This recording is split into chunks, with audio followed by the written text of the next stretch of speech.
Civil services prelims పూర్తయిన తర్వాత, group 1 preliminary exam పూర్తయిన తర్వాత, అదేవిధంగా రకరకాల కాంపిటేటివ్ ఎగ్జామ్స్లో ఒక స్టేజ్ పూర్తయిన తర్వాత ఒక రకమైన నిస్పృహ, కాంప్లసెన్సీ, అసలు మనం ఈ పరీక్షకి ఫిట్ అవుతామా, ఈ భయం స్టార్ట్ అవుతుంది చాలామందిలో. ముఖ్యంగా అటు కాంక్రీట్గా ఎక్కువ రిజల్ట్స్ లేకుండా ఉన్నప్పుడు, కీలో ఎక్కువ మార్కులు రానప్పుడు, తటస్థంగా ఉన్నప్పుడు చాలా భయం వేస్తుంటుంది అనమాట.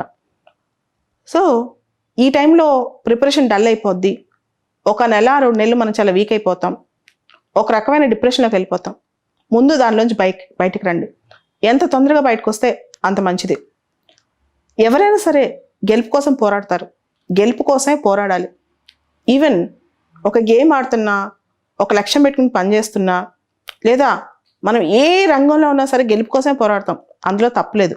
కానీ గెలిపే జీవితం కాదు, పోరాటమే జీవితం. గెలుపు ఓటములు ఉంటాయి, కానీ పోరాటం అంతకంటే గొప్పది. పోరాటం మనకి ఉండాలి. ఎందుకు పోరాడాలి, అసలు అది ఎలా ఉంటుంది?